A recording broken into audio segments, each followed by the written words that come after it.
Assalamualaikum warahmatullahi wabarakatuh. Senang sekali berjumpa kembali bersama saya Elva Anggraini dalam pelajaran biologi. Ya, sebelumnya kita sudah pelajari tentang materi virus. Sekarang kita akan belajar materi lanjutan yaitu tentang bakteri. Selamat menyaksikan. Ya, materi yang akan kita bahas adalah tentang Eubacteria dan Archaebacteria. Eubacteria atau bakteri ini dan Archaebacteria merupakan kelompok organisme prokariotik, yaitu organisme yang selnya ini tidak memiliki membran inti. Jadi sel itu ada dua tipenya, ada tipe eukariotik dan tipe prokariotik. Kalau tipe prokariotik ini adalah kelompok sel yang pada inti selnya itu tidak memiliki membran. Oke, seperti ini gambarnya ya. Nah, kalau yang ini kan dia memiliki membran inti. Seperti ini. Kemudian kalau yang ini dia tidak memiliki membran inti. Jadi langsung membran saja. Yang pertama yang kita bahas adalah Eubacteria atau bakteri. Ciri-cirinya kita akan bahas tentang morfologi, kemudian struktur, kemudian reproduksinya dan cara hidup bakteri itu sendiri seperti apa. Ya, yang pertama adalah morfologi bakteri. Morfologi bakteri atau bentuk-bentuk dari bakteri ini ada 3 secara umum. Yang pertama itu adalah bentuk basil atau batang. Bentuknya seperti ini. Ada 3 variasinya. Ada yang disebut dengan monobasil atau batang tunggal. Kemudian juga ada yang disebut dengan diplobasil atau batang yang berpasangan. Ya. Kemudian juga ada yang disebut dengan streptobasil atau batang berantai. Kemudian yang kedua, bakteri itu ada yang berbentuk kokus atau bulat. Yang pertama, variasinya adalah ada yang disebut dengan monokokus. Jadi ingat ya, kalau mono itu artinya satu. Jadi kalau misalkan ada monokokus, itu berarti bulat tunggal. Begitu ya.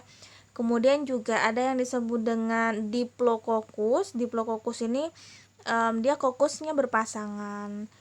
Kemudian ada juga yang disebut dengan sarkina, artinya 8 sel kokus ini dia berkelompok menyusun ya sebuah kubus seperti kubus begitu. Kemudian juga ada yang disebut dengan streptococcus, artinya kokus atau bulat berantai. Kemudian juga ada yang disebut dengan tetracoccus, artinya adalah 4 sel ini yang berbentuk bola atau bulat itu berkelompok membentuk bujur sangkar begitu ya. Kemudian juga ada yang disebut dengan Staphylococcus, artinya kelompok yang seperti buah anggur. Nah, gambarnya seperti ini. Ya, ini variasi dari bentuk kokus atau bentuk bulat dari bakteri. Berikutnya adalah bentuk dari bakteri, yaitu bentuk spiral atau dia bergelombang ya seperti ini. Variasinya ada yang disebut dengan vibrio, dia berbentuk seperti koma, seperti ini. Kemudian juga ada yang disebut dengan spiroseta. Nah, bentuknya juga seperti ini, dia bergelombang. Ya, itu morfologi atau bentuk-bentuk dari bakteri. Oke, berikutnya adalah struktur sel bakteri. Ada 3 nih struktur utama sel pada bakteri. Yang pertama itu adalah dinding sel. Kemudian yang kedua membran plasma atau membran sel. Kemudian yang ketiga adalah sitoplasma. Kita bahas satu persatu untuk struktur utamanya. Yang pertama adalah dinding sel. Dinding sel pada bakteri itu komponen utama penyusun dinding selnya itu disebut dengan peptidoglikan. Ya, peptidoglikan ini adalah ikatan polisakarida dan protein. Berdasarkan perbedaan struktur dan komposisi dinding sel pada bakteri, itu bakteri ini dapat dibedakan menjadi 2. Ada yang disebut dengan bakteri gram positif, ada yang disebut dengan bakteri gram negatif. Perbedaannya adalah kalau bakteri gram positif, perhatikan gambarnya, ini merupakan bakteri yang memiliki dinding sel dengan lapisan peptidoglikannya itu yang tebal ya, dan kandungan lemaknya ini yang rendah. Jadi kalau misalkan ini diwarnai dengan pewarna gram dan diamati dengan mikroskop, biasanya dia akan memunculkan atau tampak berwarna ungu atau violet.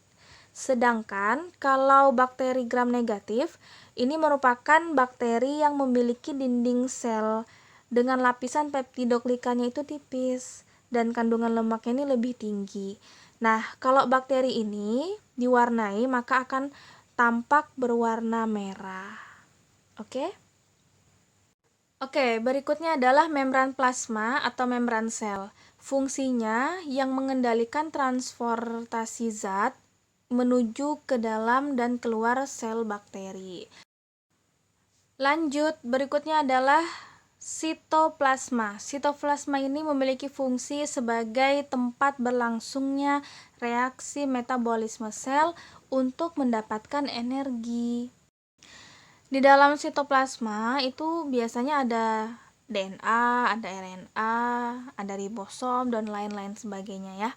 Selain struktur utama, bakteri juga memiliki struktur tambahan. Kita bahas satu persatu.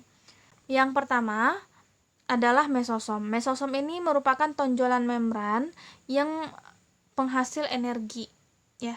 Fungsinya sebagai sintesis dinding sel dan pembelahan inti sel pada bakteri. Berikutnya adalah nukleoid yang berfungsi sebagai pembawa informasi sifat utama yang diperlukan oleh sel bakteri. Oke, jadi inti sel pada bakteri itu disebut dengan nukleoid. Di dalamnya ada DNA yang berupa DNA sirkuler ya, bentuknya seperti ini. Ini juga disebut dengan DNA kromosom yang merupakan inti sel pada bakteri. Berikutnya adalah plasmid. Kalau nukleoid tadi dia membawa sifat utama yang diperlukan oleh sel bakteri, sedangkan kalau plasmid ini dia membawa sifat yang membuat bakteri dapat bertahan hidup. Jadi plasmid ini dia membawa sifat untuk ketahanan hidup pada bakteri. Plasmid ini berupa DNA sirkuler yang merupakan non-kromosom, artinya dia berada di luar kromosom atau disebut dengan ekstra kromosomal ya. Jadi dia berada di luar kromosom. Kalau misalkan kita bisa lihat gambarnya seperti ini, bagian yang ini disebut dengan nukleoid yang tadi berfungsi sebagai pembawa sifat utama pada sel bakteri. Nah, kalau yang ini disebut dengan plasmid, dia membawa sifat untuk bakteri bisa bertahan hidup dari antibiotik. Lanjut, berikutnya adalah ribosom. Nah, ini sering kita dengar, ribosom itu berfungsi sebagai proses sintesis protein. Sintesis itu artinya dia membentuk ya. Jadi dia membentuk protein itu di ribosom. Ribosom pada bakteri ini dia berukuran lebih kecil ya dibanding dengan ribosom pada sel eukariotik lainnya. Karena kan kalau sel bakteri ini dia bersifat sel prokariotik ya. Oke, berikutnya adalah endospora. Endospora ini merupakan struktur yang dibentuk oleh bakteri saat keadaan dorman atau istirahat. Fungsinya mampu membuat bakteri ini bisa bertahan di lingkungan yang ekstrim, misal pada lingkungan yang panas. Jadi bakteri ini bisa membuat dinding selnya itu menebal, ini disebut dengan endospora, supaya dia bisa bertahan dalam keadaan yang ekstrim atau keadaan panas ya. Sehingga bakteri ini mampu mempertahankan bagian-bagian atau organel-organel yang ada di dalam sel. Supaya organel yang ada di dalam sel itu bisa tetap bertahan dan bakteri ini juga bisa tetap bertahan, dinding selnya itu menebal. Nah, inilah yang disebut dengan endospora. Lanjut, berikutnya adalah flagel. Flagel ini merupakan alat gerak pada bakteri.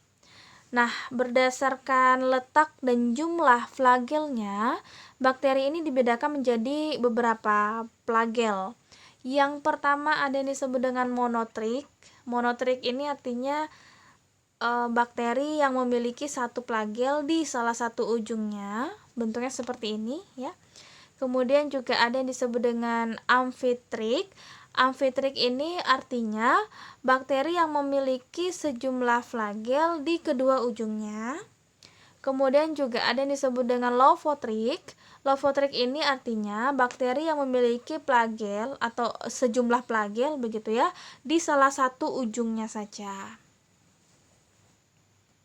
Kemudian yang terakhir ada yang disebut dengan peritric. Peritric ini merupakan bakteri yang memiliki flagel di seluruh bagian tubuhnya. Nah, jadi tubuhnya itu memiliki flagel supaya bakteri bisa bergerak ya. Jadi bentuknya seperti ini. Oke, lanjut. Berikutnya adalah struktur pili dan fimbria. Kita perhatikan gambarnya. Ini yang paling pendek itu disebut dengan fimbria. Dia fungsinya sebagai melekat ya, melekatkan bakteri satu dengan bakteri yang lainnya. Kemudian yang ukuran sedang ini disebut dengan pili yang nantinya berfungsi pada proses konjugasi pada bakteri. Apa itu konjugasi? Nanti kita bahas di reproduksi bakteri. Nah, yang paling panjang ini disebut dengan flagel. Flagel tadi disebut dengan alat gerak pada bakteri. Kemudian struktur yang terakhir adalah kapsul. Kapsul adalah bagian terluar dari bakteri itu sendiri yang berfungsi sebagai pelindung bakteri. Nah, itu tadi beberapa struktur utama dan struktur tambahan pada sel bakteri. Berikutnya, bagaimana sih bakteri ini bisa bertahan hidup? Ada cara bakteri itu bisa hidup. Yang pertama dengan